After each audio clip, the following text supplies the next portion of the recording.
من سيئات أعمالنا من يهده الله فلا مضل له ومن يضلله فلن تجد له وليا مرشدا أشهد أن لا إله إلا الله وحده لا شريك له وأشهد أن محمدا عبده ورسوله لا نبي ولا رسول بعده إخوتي في الله Ma'asyiral hadirin wal hadirat, kaum muslimin dan muslimat yang dimuliakan Allah. Mari sama-sama kita awali kajian kita dengan mengucapkan puji dan syukur kepada Allah Subhanahu wa taala. Alhamdulillah, pada malam yang penuh berkah ini kita kembali dimudahkan oleh Allah Subhanahu wa taala untuk bermajelis, duduk di majelis ilmu. Mudah-mudahan majelis ilmu yang senantiasa kita ikuti membuat kita semakin takut kepada Allah Subhanahu wa taala. Karena buah dari ilmu itu adalah al-khasyah. Al-khasyah itu rasa takut kita kepada Allah Subhanahu wa taala. Innama yakhshallaha min ibadihi al-ulama.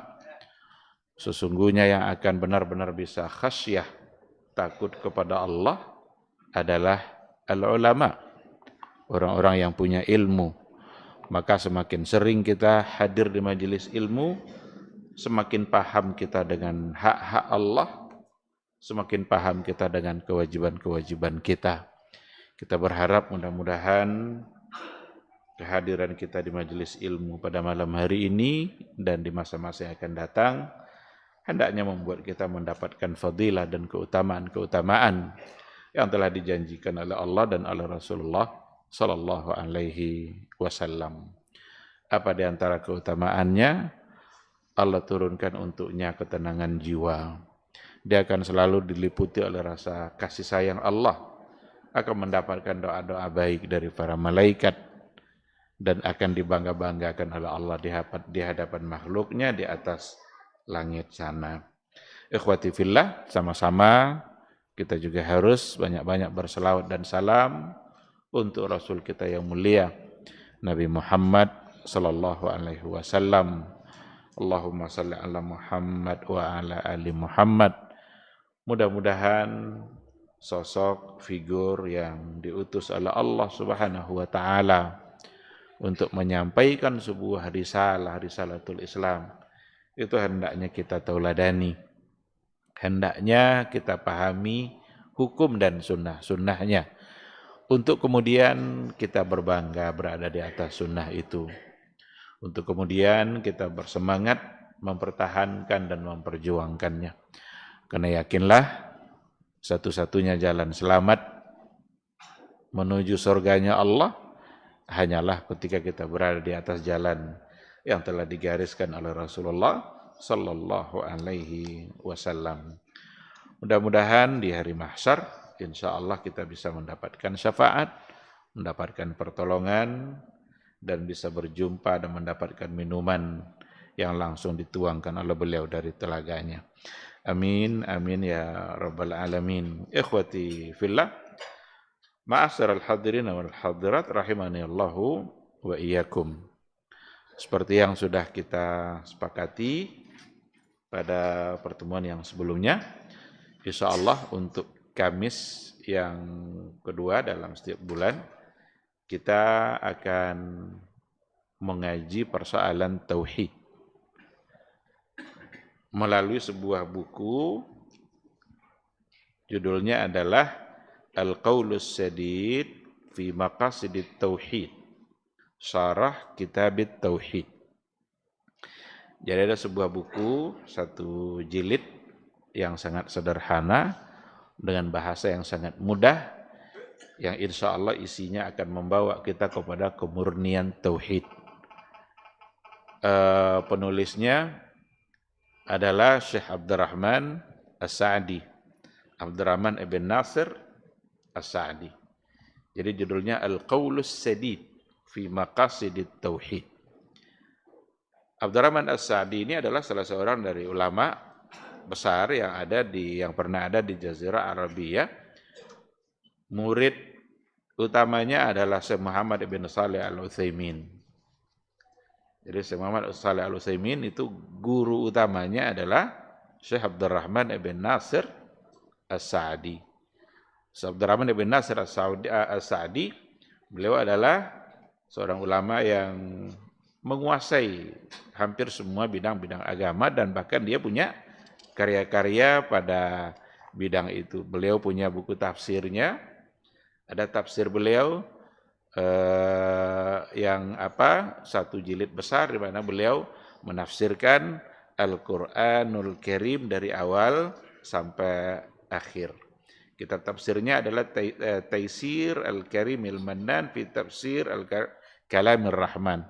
Untuk bahasa ini saya kira ada bahasa yang lain, Al-Karimil Mannan fi Tafsir Al-Kalamil Mannan. Jadi kadang orang agak-agak tersalah juga dalam menyebutkannya. Kalau yang ada di sini dikatakan Taisir Al-Karimil Mannan fi Tafsir Kalamir Rahman. Yang ada di sini disebutkan judulnya adalah itu. Beliau juga punya buku tentang kaidah-kaidah di dalam penafsiran Al-Qur'an seperti Al-Qawaid Al-Hisan li Tafsiri Al-Qur'an. Kaidah-kaidah yang baik untuk menafsirkan Al-Qur'an. Salah satu dari karya beliau adalah yang ada di tangan saya ini, yaitu Al-Qaulus Sadid fi Maqasidit Tauhid. Buku ini merupakan syarahan untuk sebuah kitab yang ditulis oleh Syekh Muhammad bin Abdul Wahhab. Muhammad bin Abdul Wahhab At-Tamimi, di mana judulnya adalah Kitabut Tauhid allazi huwa haqqullahi 'alal 'abid. Tapi sering disebut dengan Kitabut Tauhid. Jadi Kitabut Tauhid, ketika dikatakan Kitabut Tauhid, berarti kitab itu isinya adalah persoalan-persoalan yang berhubungan dengan tauhid dan berhubungan dengan akidah. Pembahasan-pembahasan penting dalam masalah akidah sangat sederhana beliau bahas. Dan saya kira semua kita tahu siapa itu Muhammad ibn Abdul Wahhab At-Tamimi. Beliau adalah salah seorang dari Al-Alimul Muftara, seorang alim ulama yang sering difitnah. Sering beliau itu panah fitnah itu ditujukan kepada dia. Khususnya bagi orang-orang yang membenci slogan dakwah kembali kepada Al-Quran dan Sunnah. Karena memang slogannya seperti itu. Pada masa beliau hidup, memang di Jazirah Arabia, di wilayah Hijaz, itu merupakan wilayah yang sudah sangat banyak menyebar khurafat, syirik, tahayul, dan hal-hal yang menyimpang bertentangan dengan akidah. Jadi hal-hal yang seperti menyembah kubur itu sesuatu yang sudah sangat biasa dilakukan di sana. Hal-hal yang berbau syirik itu banyak terjadi. Beliau hidup pada masa dalam kondisi seperti itu memang. Nah, oleh karena itu beliau berupaya untuk mengembalikan dan memurnikan tauhid. Karena beliau sangat sadar sekali bahwa kesyirikan itu terjadi adalah karena kedangkalan tauhid.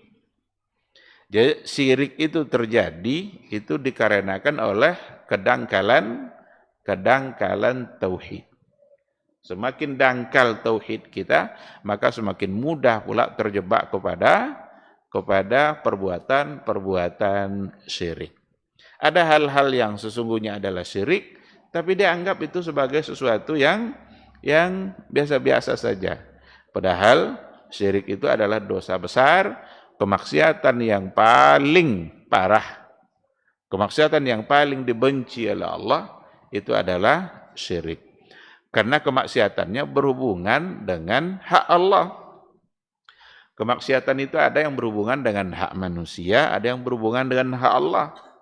Kalau berhubungan dengan hak manusia, mencuri dan lain sebagainya, itu bukan sama hak manusia. Tapi kalau sama hak Allah, kemaksiatan, dan itu yang terbesar adalah syirik. Ketika orang tidak lagi murni berdoa hanya kepada Allah, ketika orang menyembah tidak lagi murni menyembah Allah, tetapi sudah menyembah yang lain selain daripada Allah Subhanahu wa taala. Oh, Pak Ustadz, kami tidak menyembah dah. Kami tidak menyembah patung tu, tidak pula kami menyembah kuburan. Kami hanya menyembah Allah sebenarnya. Doa kami itu kami tujukan memang hanya yakin sekali bahwa yang mengabulkannya hanyalah Allah. Hanya saja sebelum sampai kepada Allah diberikan dulu perantaranya. Apakah itu sudah menjadi bagian dari kesyirikan juga? Kalau kita tengok penjelasan-penjelasan yang diberikan oleh para ulama salaf dulu, memang itu adalah menjadi bagian dari kesyirikan, walaupun ada sebagian yang menganggap itu bukanlah sebagai perbuatan syirik.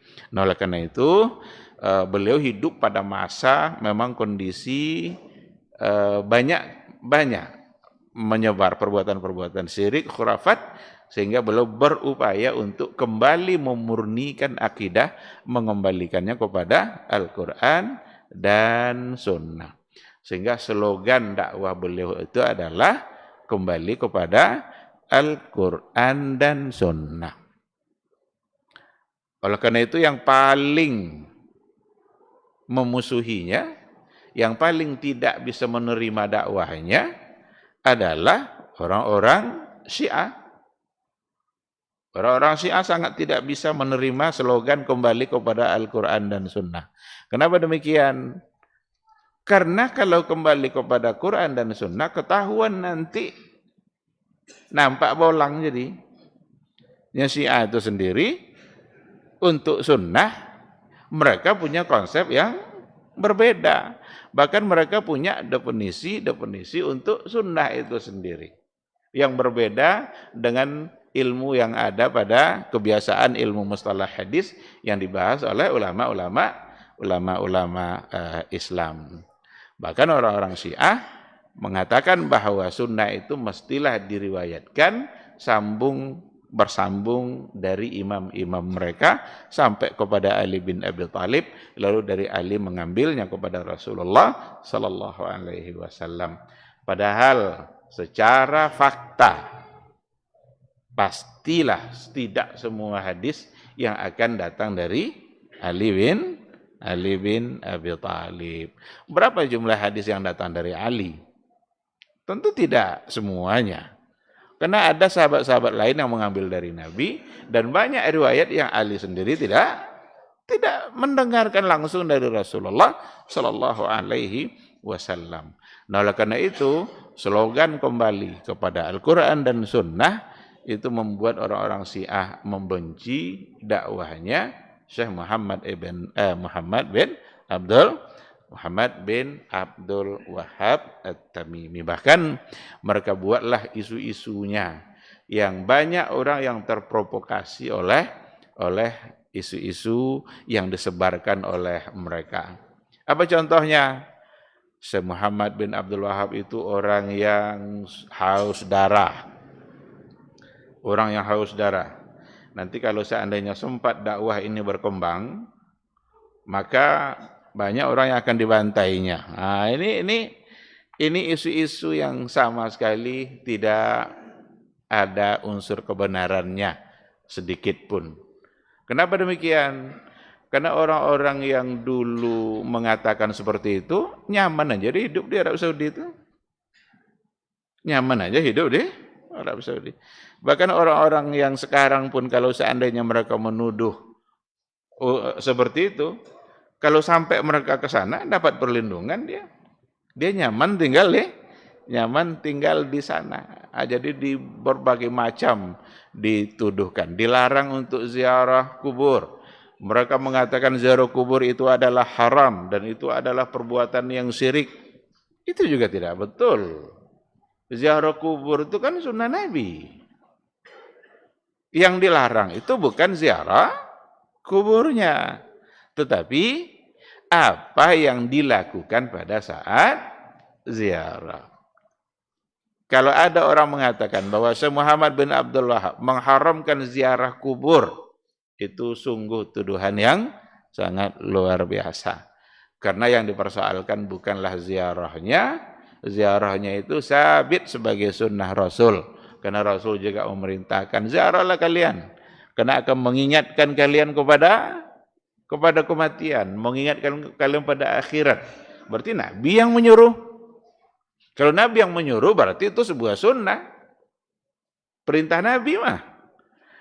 Oleh karena itu persoalannya bukan pada ziarahnya, tapi apa yang dilakukan pada saat berziarah. Seandainya kita datang untuk berziarah, kemudian mengucapkan salam dan mendoakan orang yang ada dalam kuburan, lalu kemudian ambil iktibar dan pulang. Selesai. Itulah sunnahnya. Tapi kalau seandainya sudah melakukan hal-hal yang lain, tidak lagi tujuannya untuk mendoakan orang yang ada di dalam kubur, tapi justru untuk menitipkan doa kepada dia yang ada di dalam kubur. Apa dia titip doa? Nyuwang soleh, nyekiyai dokek ke Allah Ta'ala. Wajarlah wak menitipkan doa, akhirnya bulu disampen ke Allah Ta'ala.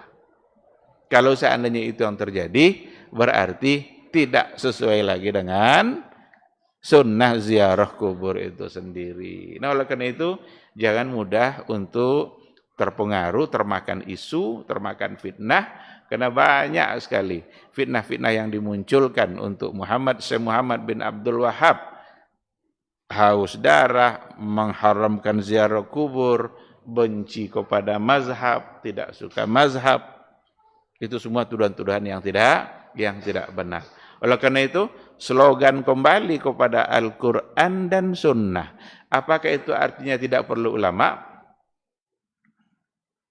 Siapa kita kalau seandainya kita tidak memerlukan ulama? Tidak ada orang yang hidup di akhir zaman ini lalu dia tidak memerlukan ulama. Lalu dia mau belajar kepada siapa? Pendapat mana yang akan mereka pegang? Oleh karena itu slogan kembali kepada Al-Quran dan Sunnah, sekali lagi, bukanlah berarti tidak perlu mazhab, tidak perlu ulama, tidak menghargai ulama, kembali langsung kepada hadis. Memang kita paham langsung. Mungkin ada di antara hadis yang kita paham, tapi ada di antara banyak hadis dan ayat yang memang memerlukan ulama. Jadi maksudnya adalah kembali kepada Al-Quran dan Sunnah yang menjadi patokan kita dalam beribadah, dalam beragama adalah Al-Quran dan Sunnah, bukan semata-mata kembali kepada perkataannya para ulama. Sehingga seandainya terjadi perbedaan di kalangan para ulama, ada dua pendapat umpama dalam satu masalah, kita mau ambil yang mana? Ambil mana yang diberikan penjelasan oleh para ulama. Manakah di antara dua pendapat itu yang lebih mendekati kepada kebenaran yang ada dalam Al-Quran dan Sunnah. Oleh karena itu, bukan tidak boleh membaca dan kembali kepada pendapat mazhab. Yang tidak boleh itu adalah fanatik dalam bermazhab. Pokok dan Syafi'i kuahnya apa pendapatnya itulah kadang pegang sampai mati. Berarti kita sudah mengcancel Al-Quran dengan mengedepankan pendapat beliau. Ada pula dari satu kalangannya kebetulan mazhabnya Maliki. Saya akan Maliki selama-lamanya sampai mati. Berarti sudah di-cancel pula Al-Quran di hadapan ungkapan Imam Malik. Itu yang tidak dibolehkan. Karena Imam Malik sendiri tidak membolehkan itu. Imam Syafi'i itu tidak boleh ada di sini itu. Kenapa tidak boleh? Karena dia tahu bahwa sumber agama ini Al-Quran dan Sunnah. Sumber agama kita bukan mazhab. Nah, ini perlu dipahami. Sumber agama kita bukanlah mazhab. Karena kalau sumber agama adalah mazhab, kalau ada 4 mazhab, berarti ada 4 yang akan dipertahankan terus nanti. Maka sumber agama kita Al-Quran dan sunnah. Seandainya terjadi perbedaan yang empat nih, yang empat mazhab nih, yang mana yang harus diikuti? Apakah semuanya benar? Ini jadi perlu dipahami baik-baik, slogan kembali kepada Al-Quran bukanlah berarti membenci mazhab. Bahkan kita bisa berada dalam mazhab apa saja, asalkan mazhab itu yang mendekati kepada kebenaran Al-Quran dan Sunnah, sebagaimana yang dijelaskan oleh para ulama. Ini sudah cukup sering juga kita bahas hal-hal yang seperti ini. Karena kalau kita ambil contoh umpamanya, kalau kita ambil satu contoh tentang apa yang pernah dicontohkan oleh Imam Syatibi dalam kitab Al-Muwafaqat tentang pendapat Imam Malik dalam puasa Syawal 6 hari. Puasa Syawal 6 hari. Mayoritas ulama tentu mengatakan itu adalah sebagai sebuah sunnah. Tetapi dinukil oleh Imam Syatibi dalam kitab Al-Muwafaqat tadi, Imam Malik pernah mengatakan bahwa puasa 6 Syawal itu makruh. Kenapa demikian? Dulu ada segelintir di Madinah itu orang menganggap bahwa sama hukumnya 6 Syawal itu dengan Ramadan. Disamakannya. Jadi Imam Malik ingin antisipasi itu biar tidak dianggap sama wajibnya dengan Ramadan, dia keluarkan satu pendapat yang berbeda di mana dia makruhkan. Sekarang umpamanya, seandainya saya kebetulan bermazhab Maliki umpamanya, tosu pendapat sendoko. Ndak boleh ditinggian pendapat Imam Malik dah. Harus juga dan ikut donya dan Maliki nomo mah. Enggak kan? Berarti ikut pendapat yang lain yang memang menghukumkan, mengatakan bahwa hukumnya adalah sunnah. Nyeke dalil hambos itu sunnah. Itu yang dimaksud kembali kepada Quran sunnah. Bukan membenci Imam Malik, bukan membenci Imam Syafi'i, bukan membenci Abu Hanifah, bukan membenci Imam Ahmad. Enggak. Mereka ulama besar. Jasanya besar terhadap agama ini. Gara-gara mereka lah kita bisa beribadah. Tapi sekali lagi, ibadah panutannya bukanlah mazhab, tetapi adalah Al-Quran dan Sunnah. Mana di antara mazhab itu yang lebih mendekati kepada kebenaran, maka bisa kita ikuti. Sesungguhnya orang-orang bermanhaj salaf, mereka adalah orang-orang yang menghargai semua mazhab. Karena mereka bisa berada dalam mazhab apa saja, asalkan memang itu yang kuat dalilnya. Itulah contoh tadi. Ketika ada satu pendapat yang mengatakan bahwa itu adalah makruh, lalu yang lain mengatakan sunnah, dan itu yang lebih kuat, apakah ada keharusan untuk tetap diikuti juga yang hukum makruh ini karena mazhabnya itu? Enggak. Kalau tetap dia ikuti, tidak ada citor pokok dan Maliki, makruh. Sampai mati dan kancen itu. Ini yang dimaksud berarti dia telah mengedepankan Imam Malik daripada Al-Quran. Kalau hiduplah Imam Malik itu, dia akan marah itu. Dia tidak akan membolehkan untuk berbuat seperti itu. Oh berarti Ustaz menuduh imam dulu salah. Ndaklah, sangkola, ada orang menuduh. Para ulama memberikan penjelasan, maka ada namanya fikih muqaranah. Dalam kajian fikih mazhab ada namanya fikih muqaranah. Apa fikih muqaranah itu? Fikih yang mencoba untuk membanding-bandingkan di antara pendapat-pendapat para ulama. Yang manakah yang lebih kuat? Ada ilmu tersendiri yang berbicara tentang itu. Sehingga ketika ada berbagai pandangan, dicobalah dianalisa oleh para ulama. Oh, ulama ini mengatakan tidak boleh, dia pegang ini, oh ternyata riwayatnya dhaif. Oh, ulama yang satu ini hadisnya, dan itu adalah hadis yang sahih. Ketika bertentangan, ada satu hadis yang sahih, ada satu hadis yang dhaif. Bolehkah kita tinggalkan pendapat ulama yang memang berpegang pada hadis dhaif? Tentu boleh, enggak cik boleh aja lah, harus ditinggalkan. Ketika memang dijelaskan juga oleh para ulama untuk kemudian diambil mana yang sahih, mana yang lebih mendekati kepada kebenaran. Ini tentu contohnya nanti akan sangat banyak sekali. Nah, oleh karena itu, salah satu dari tuduhan yang ditujukan kepada Syekh Muhammad bin Abdul Wahab itu adalah orang yang benci mazhab, tidak menghargai mazhab. Ini lagi-lagi tuduhan yang tentu saja itu sangat tidak beralasan. Bahkan Syekh Muhammad bin Abdul Wahab sendiri dari segi mazhab, beliau sesungguhnya adalah bermazhab Hambali. Mazhab Imam Ahmad. Yang paling muda di antara 4 imam itu adalah Imam Ahmad, dan itulah mazhab beliau. Jadi, ikhwati fillah, kitab Tauhid itu ditulis oleh Syekh Muhammad bin Abdul Wahab At-Tamimi dan disarah oleh banyak ulama. Sudah banyak para ulama yang mensarahkannya. Ada kitab Fathul Majid yang merupakan juga sarah dari kitab Tauhid, dan berbagai kitab-kitab sarah yang lain. Ada Al-Qaulul Mufid, sarah kitab Tauhid. Syekh Muhammad ibn Shalih Al-Utsaimin dia juga punya satu buku di mana beliau mensyarah kitab Tauhid. Sedikit saya gambarkan metode beliau dalam menulis kitab Tauhid.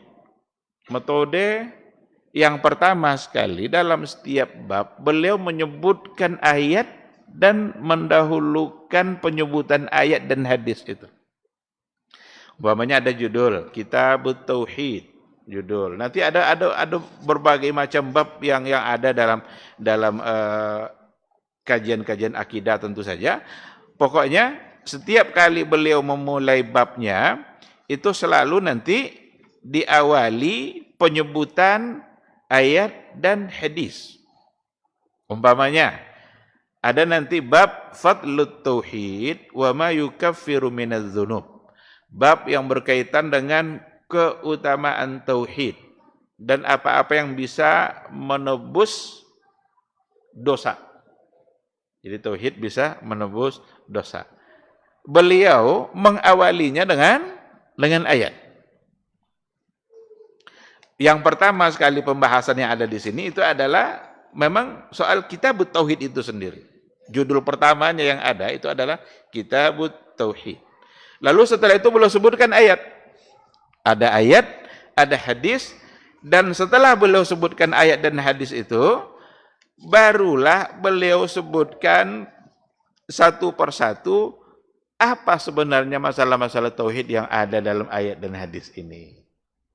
Maka ini buku memang sangat sederhana sekali dan memang perlu syarah, perlu penjelasan. Karena penulis awalnya Syekh Muhammad bin Abdul Wahab, beliau tidak memberikan penjelasan. Beliau hanya ini ayatnya, ini hadis, kemudian fihi masail. Padanya ada beberapa masalah. Disebutkanlah satu persatu masalah itu.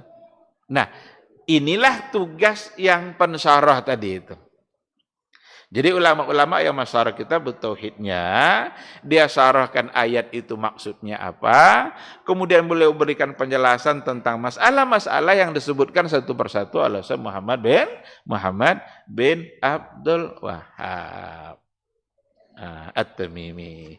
Jadi insya Allah buku kita buku yang berlandaskan kepada Al-Quran dan Sunnah. Apalagi slogan beliau memang adalah kembali kepada Quran dan Sunnah. Maka setiap bab selalu diawali dengan ini ayatnya, ini hadisnya. Kalau bicara tentang doa yang harus hanya untuk Allah, ini ayatnya, ini pula hadisnya. Berbicara tentang bagian-bagian ibadah yang menjadi kajian yang tidak terpisah dengan tauhid. Umpamanya menyembelih, Menyembelih itu adalah satu bentuk ibadah. Dan ibadah haruslah untuk Allah. Enggak boleh ada satu kesyirikan pun dalam ibadah kita. Ini ayatnya, ini hadisnya, dan ini pula masalah-masalah yang ada pada ayat itu. Nah, ini sekedar kita gambarkan dulu apa kitab yang seperti apa, gambaran secara umum kitab yang akan kita gunakan panduan dalam belajar tauhid insyaallah ke depan. Sekarang coba kita lihat, dimulai dengan Kitabut Tauhid. Apa kata pensarah yang ada di sini? Hadhihi tarjamah tadullu ala maqsudi hadzal kitab min awwalihi wa akhirih ila akhirih. Kata Kitabut Tauhid yang mengawali kitab itu sendiri itu tadullu ala maqsudi hadzal kitab, menunjukkan bahwa maksud yang diinginkan oleh kitab ini secara keseluruhan, min awwalihi ila akhirih, dari awal sampai akhir. Berarti buku ini dari awal sampai akhir, dari